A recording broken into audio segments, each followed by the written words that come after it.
up, y'all? It's Headkrack After Hours. And you know what? I am very blessed to know some very, very dope people. And this young lady right now is one of the dopest I know. She has a book right now called Convicted The Beasy Baybie Story. One time for my homie, Reading PA's own Beasy Baybie. What up, Queen? Thank you for having me, man. It's dope to be in the building, not in the building with you, especially in times like these. So thanks for having me. This is the closest thing to hanging out that a lot of us are doing these days. And I'll take the energy any way I could get it. And like, for those who have never had the opportunity, like maybe you don't know Beasy Baybie, like I know Beasy Baybie. I feel like I've only actually like physically met you like 3 times. But yo, you're such a light and such a dope energy that like when you meet her once, you feel like you've known her for a long time. Your transparency and your willingness to build people up through your experiences and seeing the things that people could benefit from it speaks volumes. So thank you so much for pulling up, yo. Thank you for having me. It's not always I get to sit and talk with a legend on his platform, so I appreciate it. Man, I'm just a bill on Capitol Hill. Thank you so much for the accolades. But listen, man, we all build each other up, right? So your book, Convicted, it tells your story, which is a very interesting one. So for people who have never been to Reading, PA, describe it. And what was it like for you growing up there? Reading, PA has a lot of character. It has a lot of heart, a lot of hustle, but it's a rough place. Reading, you're not just gonna pick up and move to Reading, Pennsylvania and set up shop. Like you kind of gotta. Reading is like the cousin that you love and can't nobody talk about, but you also hate it too. So that's kind of the that's the feeling I have about Reading. I love it. Don't you dare say nothing bad about it. But it's given me some of the worst things in my life as well. So, but yeah, growing up there was dope. I say it gave me my heart, it gave me my hustle, and it gave me the willpower to like never be beaten. That's one thing about people that are raised in Reading. There's no taking us out. Like even with that, we gonna still come back as ghosts. So that's kind of how it is. Yeah, I think to remix the great quote from the rapper Rakim, he used to say, "It ain't where you're from, it's where you're at." But I feel like it's where you from who makes you who you are. It's the things like sometimes, man, like the water that you drank growing up, like I feel like it does something to your DNA. You know what I mean? And you sometimes you just know when people are from someplace other than where you met them at. You know what I mean? Because like when I first met you, I was like, "You're not from here." So, but Reading is an ill place. Went there for my brother's wedding. Went to a really ill show at a place called, we said it was the Silo, right? Yes. Yeah, it was a weird hodgepodge of people. It was like Slaughterhouse was performing, Tech Nine was the headliner. I thought it was gonna be the other round, but no, they came to see Tech Nine. They was there for it. So they was there, man. Face paint and all. So growing up in Reading, you found yourself in some very peculiar situations. You're a product of the foster care system. How did you end up in foster care? My mom was a single mom, and I had 3 little brothers. So I really think she did her best. But I wasn't an easy kid to raise. I was hell on wheels, and I like fought her at every angle over everything. I was just angry. I think angry that I didn't have my father in my life, angry at our living conditions. I was just mad all the way around. So her and I fell out a lot, and I ended up ultimately getting locked up in detention center. I was getting high all the time. I was going into school high. I was just reckless. Like I really didn't care about nothing, and nothing mattered. You could whip me, don't matter. You could punish me, I'm leaving out the window. Like it was no stopping me from what I wanted to do. So mom said, "All right, y'all have a way with this because I can't do nothing with her." So that's how it started. That's how I got into the system to begin with. I started in Bethany Children's Home, and I was there for like 2 years. And then I ended up pregnant and ended up going to detention center pregnant. And then from there, I went to foster care. Got you. So going back a little bit, you say you was getting high, show up to school high. What was the gateway or like the friend? Because it's usually a friend or maybe a cousin at a family reunion or something that, the first time you smoke, it's usually with somebody like that. So what got you started on getting high? And, when did you realize, oh, this might be a problem? This is a thing. Yeah. So a friend of mine came over and we were hanging out and he asked me if I'd ever smoked weed. And I lied and was like, yeah, everybody smokes weed, of course. So he said, well, can you roll? And I was like, yeah. So he gave me the Philly blunt and I trashed it. And he was like, you rolled before? I said, yeah, I just, hey, I was a little nervous today. And he fixed it, and we went and smoked and walked, and that was it. From there on, I was like in the morning before school, after school, on lunch in the school parking lot. I was out there. Were you a functional weed smoker, like, as a teen? Did you feel like you got to the point to where, like, you was able to, like, complete the tasks that were given to you for the day, or no, you were sloppy with it? Nah, I was high, zoned out in the back of the classroom. I didn't care.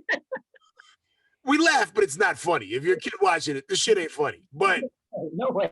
Yeah, today, if I were a weed head, I would, smoke when I could. Not smoking going to math class, knowing I already suck at math. But those are things I did back then, and that's why I dropped out of high school. I ended up dropping out. I never graduated.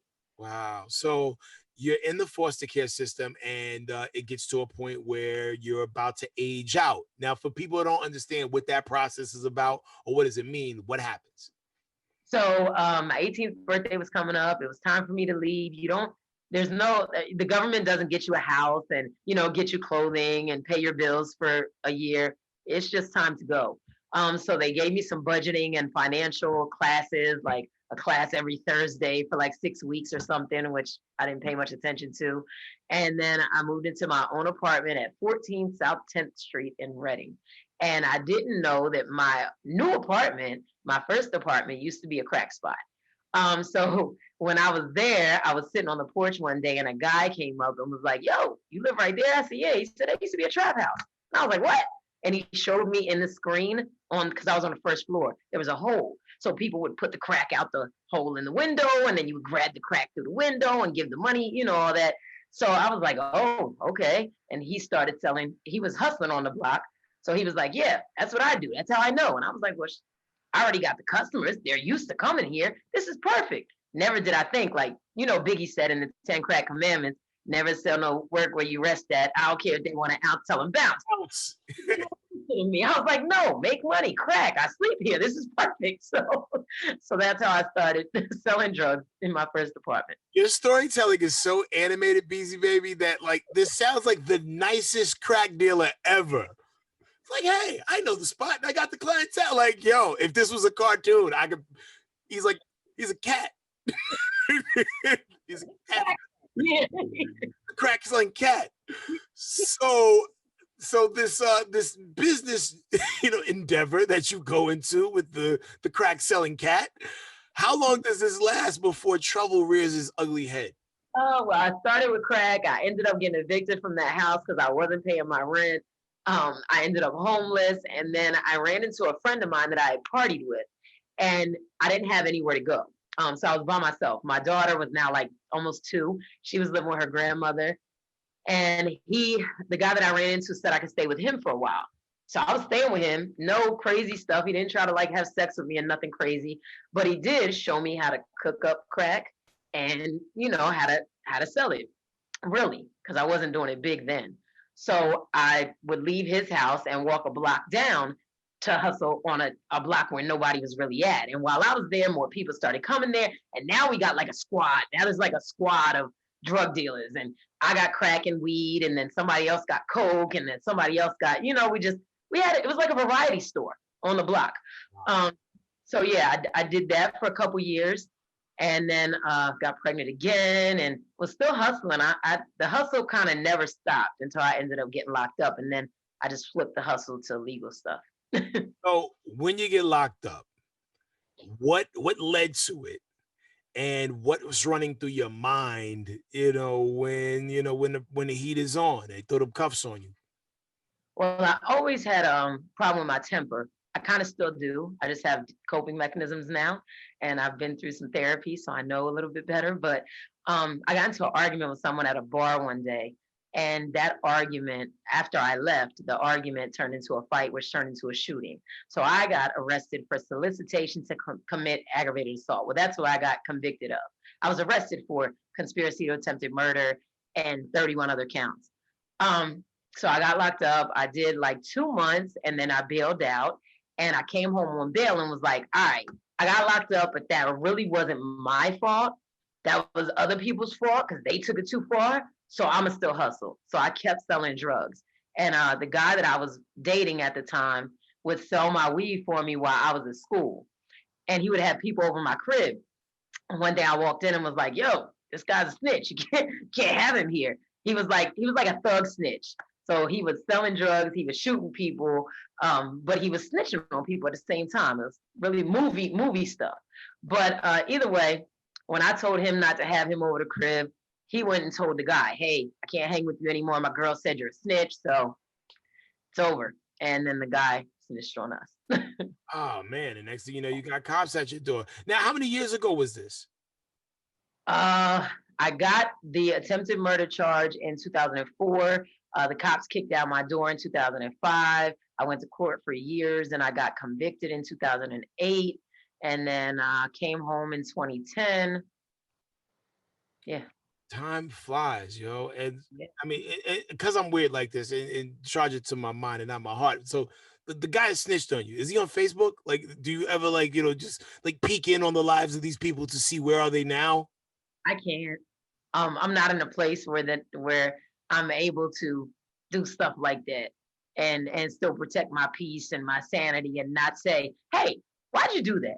It's 10 years later, but bro, what were you thinking? So it's better for me. I don't look. So you are not doing that your first day out, because like there are some people who like, don't let nothing go. Like, gold medal and grudge holding, you know what I mean? Where like, every day they like doing time, they doing push-ups with that person that snitched on them on their mom, because my mother did time for over a chick who snitched on her, you know what I mean? And they were kind of like running together and it was just like, yo, why did you snitch? And my mother like had such a good heart that I wanted to actually kill these people for her because Right. I hated everyone my mother was around. And I wanted just the worst things that happen to people. And there's just situations where I could have almost not been here if I would have acted on my inner impulses. But, I guess I took the, vicariously took the Beasy Baby approach and just fell back in woosah. But, You got because you look. This is how I looked at it. Though there are still some names on the list that my mind goes to every now and then. What I always come back to is that person worth who I am and who I'm becoming. Because could I hurt you? Yeah. I mean, it don't take much to hurt somebody. I could hurt you. Could I take you out? Of course I could. I mean, anybody can be taken out, But when I do that, am I okay with dealing with what may happen to me as a result, even if I don't get caught by the cops? If karma comes to get me, if God decides, hey, well, you got to eat what you sown. And who's going to take care of my kids? Because even if they're grown, they still always call for mom. So is that person worth me, my future, and my kids' future? Nah. And most of the time, those kind of people kind of, like, if you just let them go long enough, they finish themselves. Well, I asked that question just because maybe they died on their own or something, like they. No, they haven't. They're still alive, so we know that much. Okay, cool. Like, and I know there's so much in the book, and I don't want to unpack everything here because we want to give y'all a reason to read Beasy Baybie's book, Convicted, the Beasy Baybie Story. So like, the coping mechanisms in which you developed to not hold grudges, to do the time and not let your time do you. When you get out, what helps you balance it all? And start to get your feet grounded so you can move forward? I think when I was in jail, I made a promise to God. And I didn't know God. Let me first, say that. Like, I wasn't like this person. I grew up, my grandfather was a pastor. My uncle was a pastor. My grandmom had the magnets on the refrigerator that said like John 3:16 and the scripture.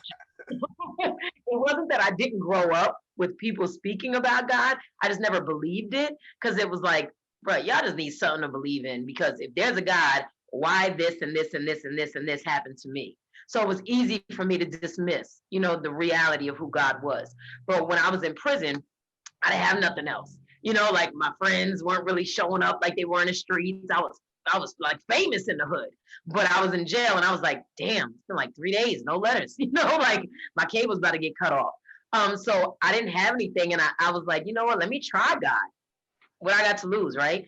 So I was going up for parole, and during this time, people were getting out of parole in Pennsylvania, and if they had violent crimes, like they were like killing POs and killing cops. I don't know if you remember, but it was a big thing. So they weren't letting people out on parole if you had a violent crime. So when I was going up to parole, I was like, yo, I need something. Like magic has to happen right here because no one's going home. So I prayed. And I remember telling God, like, look, if you just let me go home and get a piece of a car, a crib anywhere, and all my kids back together, I'll do the right thing. Like, I won't sell no more drugs. I won't like do anything malicious. My violence, I will curb it. I will work hard. And so when I went up for parole, I actually got paroled. And like, it was almost unheard of at that time. So I was like, yo, maybe this guy is real. I was like 50%, I wasn't all the way there. But I went to the halfway house for 8 months and did some violence prevention and anger management and all that stuff. And then I got home. I home planned to my daughter's grandmom, and I was there for a little while, and then I got my own place. So I remember sitting there one day, and it was like a row house in Reading. And if you know Reading, if you don't Google it, because all the houses look the same, but all the houses it's like everything is connected. You got this little baby alleyway that you walk through between the houses, but that's it. So I had a house on Rare Street, 413 Rare Street, I think. And it was a little house that had roaches and rats like running all over the damn place. And I had a 96 Nissan Maxima, and I had my kids. And I remember thinking like, yo, this is what I asked for. I didn't want nothing else. Like, I didn't want a mansion. I didn't want a Benz. Like, I just wanted regular. I just wanted my life back. And when I realized I had it, I was like, all right, I got to do my part. Like, I told him that I would not hustle. So I can't hustle. I told him that I would watch myself. So I mean, I did have a slip up. I will say I did slip up violently in the process of this at one point, but I tried every day, and I've given him the glory throughout it all. And I noticed that every time I do, even when I feel like things are messed up, like, he levels me up even beyond where I started. So if I'm here, but it feels bad and I drop to here, when he shows up like here, So I've learned to trust him and to believe that he's actually real, because I couldn't have done this stuff by myself. Yeah, I mean, I think a lot of times you got to hit the bottom of the well, you know what I mean, to really know what it is. A lot of times people question, the existence of a higher force. He'll reveal, or whatever you subscribe, he, she, the universe, Right. everybody has a name for God, right? It'll reveal itself to you when it needs to. You know what I'm saying? Sometimes it's not when you want it to, it's when it needs to. So Right. it's dope that it's tragic that you went through some of the things that you had to go through, but it's amazing that the revelation and the reveal came when it came, because you got blessed, you leveled up. You leave Reading, Pennsylvania. What caused you to do that? So I was working in a warehouse, and the warehouse shut down. So I didn't have a job anymore. My parole agent was like, well, you got 30 days to get a job. And I'm like, well, you know how long it took to get this one with all these felonies? Right. Dating a guy from Charlotte. And he was like, well, just move down here. It's plenty of opportunity. It's a better life for the girls. So I tried to move down there. And because I was on parole, I had to have a family member in that area. So the only way I could move is if he and I were married. We weren't like married ready, right? But it was like a green card situation. Marry me, yes, yes. We got married in the living room of my house on speakerphone. And he was in Charlotte and I was in Reading, PA. So we married each other. I moved to Charlotte. And then I might have been there 2 months, and he tried to drown me in a bathtub. So it went wrong really fast, but for all intents and purposes, it worked out for my good, because my next blessing was attached to Charlotte, North Carolina. Just out of curiosity, is he still alive? He is. Okay, cool. Just checking. So so now you're in Charlotte. Yeah, I'm fooling everybody. Yeah, well, sometimes God just sort people out. It is what it is, Yeah. But, so all right, so now you're settled in Charlotte. Yes. You're still trying to figure out the job situation. And then something amazing just happens to blast through the radio. Yes. I was pushing, how you push speak and wait for the brrr to stop. So I speak, and couldn't find a station. And then the first one that came in clear was this guy named BJ Murphy. And he said, do you think you have what it takes to be the next on-air superstar? So what he was looking for was somebody to buy time slots on the station he was on and have their own show. What I was looking for was to be the next on-air superstar, like he said on the radio. So I went in for the interview, and he said that I could intern there, but he couldn't hire me for anything because I had no experience. Had a GED and a couple felonies. So he allowed me to intern, and I would like answer the phone, go get lunch, basically whatever. I was like the gopher person. So I did that for a little bit, a couple weeks, and then he upgraded me to morning show executive producer and co-host, and we had fun. That is so dope. So like, to go from what everything you've gone through to now be on the radio. And there's a lot of people who like always ask, how do I get on the radio? There's no real clear cut, dry answer to it. Like, you got on how you got on, which is kind of similar to how I got on. Like me and my friends were at a party one day. There was a station that had no DJs because they were new. We went to the studio the next day. We made a tape like we had a show. We turned in. We got a call back a week later, and they gave us the night show, market number 5. Unheard of, right? But you got to shoot your shot. Sometimes you're going to hit the backboard. It's going to bounce off and go in the grass. Sometimes it's going to go in. But there's no like step 1, 2, 3 to how it happened. Beasy, I've heard you on the radio. You sound phenomenal. I've seen you on TV. You do great on TV. You have a face and an energy and a persona for television, because some people just need to be on the radio. But you can do it all. So how many times, while you were on the air, while you were on TV doing these things, meeting and touching the people, did you ever like feel like you had to pinch yourself because like all this is happening now, compared to where you were? A lot of times. I remember like specific things kind of pop up and I'll get overwhelmed and just start like crying out of nowhere, like sitting in the car, because I remember sitting in my living room in Charlotte working for BJ Murphy, and I had this journal, and in the journal there was a calendar, and I remember saying, damn, I only got one thing to do all month. I can't wait until I'm looking at this calendar and I got to tell people, I'm sorry, I'm booked that day. It's so bougie, right? But that's what I was thinking. Goals. Yeah. So I remember being in Columbia on Hot 103.9, and out of nowhere it popped in my head, and I had to tell somebody I was booked that day, and I was like, yo, this is what you asked for like 2 years ago, like it's happening. And when I was on the BET red carpet interviewing people, I remember like having cutouts. I still got cutouts in like photo albums of guys I was like crushing on, and then meeting them and them saying, yo, I rock with you. I like you. I know who you are. And I'm like, oh my God, like, how do they know me?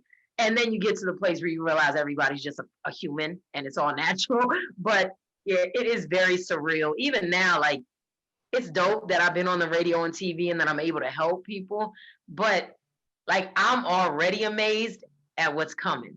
Like, I don't even know what it is, but because I know how God moves and I feel it, like, it's hard to explain, but I feel it, like greatness is coming, and it's going to be something that blows my mind, and that excites me because I already know how he works. So it's all very surreal, but I'm very blessed. That's dope. Now, one of the things you touched upon earlier was the fact that therapy played a major part in your, getting grounded. Yeah. Now, especially in the Black community, we're not the first typically to pick up a phone, find a therapist, or even go tell people our problems other than our friends. So how important it is to find a therapist that understands you, understands your problems, and gets what you're going through? Because there's so many out there, but not everybody is suited to talk to everybody. I feel like we're programmed, a lot of us, culturally. I feel like we're programmed to keep our business in-house and not tell people our business, and people will use it against you, and just all of the stuff that culturally we accept about therapy, right? So it wasn't until I realized, like, yo, you're screwed up. Like, I would snap, on people, and just the stuff I was doing just wasn't good. So I realized that I wasn't going to make it to where God would have for me to go on if I didn't heal. So I started looking for a therapist, and all the therapists that I was finding were like licensed therapists, right? And though that's important because they know how to deal with you and they know how it all works, what was more important to me was that this person had religious beliefs like myself, because I knew they would be messing with my head, so to say, and they would be dealing with my spirit and things that I had broke through in trauma. So I didn't want just anybody doing that. I wanted to make sure that they knew Christ, because then I felt like I could trust them a little bit more. Because if you fear God, then you may be a little nervous about what you'll do to me. So I found someone who was Christian and also was a therapist, and we started working, and it wasn't easy. And sometimes it made days hard to get through because I relived some stuff I didn't want to relive. And sometimes you forget, like things that happened when I was a child. I wasn't really aware or remember them. I guess I had stored them somewhere and tried to not think about them. And through therapy, some of that stuff comes up. It's weird how sometimes the brain will repaint the events of things that happen to you and make the picture prettier in your head than it really truly was. And then when you pull back the filter, you realize, whoa, this really was what this was. And then you realize, the problems with adult eyes that you didn't realize in your youth, like, with the issues underlying were. It's really an amazing thing. And seeing a therapist is something that I've always told myself that I want to do. And it's just like I haven't carved the time out for myself. I feel like I spend so much time doing so many things for like other people, or for the company, or for the whatever work is, like, like by the time I get a chance to like woosah and breathe, I'm just just have this much energy left. You ever play NBA Jam? Like when you hit your turbo, like I burn my turbo up all throughout the day and I have nothing by the time it's like, time for me to chill and do my thing. But you've helped me today more than you know it. And Craig, it comes out in other ways. Like if you don't take the time to heal and kind of unpack your stuff, it'll come out with your kids. Or you'll see your kids behaving in a way and you're like, that's the stuff I used to do. And it's because you haven't healed, so you're not able to kind of give them the tools to manage things differently, because you've never managed them. You just kept going. It'll come out in your marriage. It'll come out at work. Like I can tell you, there's been many situations where I'm like, yo, I can't believe you walked away from that. Yo, we should get a glass of wine, because the older you would have tore the building up. So heal, because if you don't, it'll come up. Or it'll take you out. You'll find yourself not being able to get out of bed, not being able to work one day, because you're just feeling a thing and you don't even know why you're feeling it. Man, let me tell you something, Beasy. You're like the perfect example of somebody who could be a life coach, even possibly a pastor. Cause I tell people all the time, like I have a weird relationship with church. Like church has done me wrong on so many levels. I've never been molested or anything like that, but like church has done me wrong, like on a lot of levels, like where like people within the church maybe like, treated me or somebody in my family a certain way, or just like the weird energy I get from people at certain churches, or like I've had people I had belief they die on me, or somebody who I put stock in like did something crazy, like whoa, like all types of stuff. So like my relationship with God has been my relationship with God. But I always say that the people who are most qualified to talk to people about things that they're going through are people who've truly been through stuff. And you've been through so much, Beasy, and you're a shining example how even if the plane is in a nosedive, you can pull it up and get to the right altitude and get to your destination. Like you've done it, Queen. And there's so many people who are going to read your book and be inspired by what you've done. And real talk, I'm going to actually purchase 5 copies of your book. And for people in the comments, for people that leave comments, if you follow Beasy Baybie on IG and also screenshot this and send me a DM, I will send you a copy of the book, because your story can help a lot of people and give them hope. And I really feel like that's really important, because like everybody's energy is so low. I think that's why we're still going through this, because we're all so beaten down, Beasy, to where like everybody's energy ain't alkaline and positive enough to help us get through it. Like 2020 has been the worst. I mean, I don't know. Like you've been in jail before. You tell me. It's all perspective. Because here's the thing. I see 2020 as a blessing. Yes, people have died. People died in 2019. People will die in 2021. Maybe they're dying of different things, but it's still death, right? And I always look at it like this: even death ain't that bad. If you know God, you're going to somewhere greater. So watch that. So when you remove that, 2020 has given us the time to chill with our kids.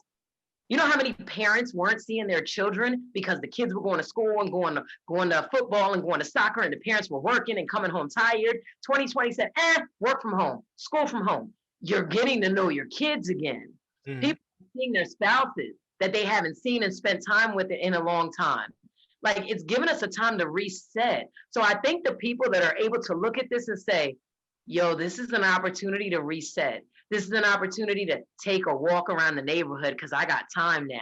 An opportunity to pet my damn dog who I ain't seen in months. You know, like God is, you can find a bright side in everything. And I wrote a book during the pandemic. I lost 30 pounds during the pandemic. My thyroid levels are right during the pandemic. Like you just gotta find it's bittersweet, you know, because it's definitely a scary thing and we've never seen it. And we're dealing with this whole messed up political system at the same time. So it's tragic, but there's a blessing in it because I think the voting is gonna teach us to vote because we didn't think somebody like that could get in the presidency. Well, now we know they can. It's gonna teach us, to take care of our health a little better. I'm taking vitamins every day. I never did that. Yeah, and that is the best way to look at it, Beasy. You sound like me before 3 p.m. And that is great because like that's usually how I think. Because I tell people all the time, if you're not getting anything out of this, you didn't use it right. And yes, I've gotten a lot done, a lot more interviews, so many more creative things. And when I say like 2020 has been bad, I'm not even talking about from a personal level, but just looking at all the things that took place overall for so many other people. Like, there's like whole legit companies that won't even exist anymore when this is all said and done. I've watched, industries purge mad employees and people still trying to figure out what their hustle is. People selling flat tummy tea. Look at the bright side. They're finding it. Right. When you can't rely on somebody to pay you, you go out and find the money. That's what I'm saying. I've noticed people. I quit my job. In February. The pandemic came in March. Come on, like timing. To go like that. Fine timing, no. Yes, but I'm just saying, like I'm watching people who didn't have time to be creative before create now. Yeah. So many more, just small businesses are being birthed in this season because they're looking to create revenue. Indeed. Well, you definitely use your time wisely. The book is called Convicted, The Beasy Baybie Story. And once again, that's the cover. That's what it looks like. All right. She's giving you back shots right there. You saw that. So for people who need some eye candy to, pick up a book. Get it for the back shot. Like I said, I'm buying 5 copies of the book, man. Drop me a comment out and I'll DM you guys and, we'll get your address and we'll send it to you. My friend right here is trying to help everybody and she's trying to raise your vibrations and improve your life. Beasy Baybie, if people want to follow you, where can they go? I'm on Instagram at Beasy Baybie, BeasyBaybie. Facebook's the same. I'm on Twitter, but I don't talk over there. So if you want to follow me, that's cool, but I probably won't say nothing. But yeah, my website is beasybaybie.com. I don't know, I'm out here. That's the homie right there. Beasy Baybie. Be sure you check out the book or you can win it right here, man. Peace and love to you, Queen. Keep doing great things. And we'll be on the lookout for the audiobook version of the book, too. Thanks, Crack.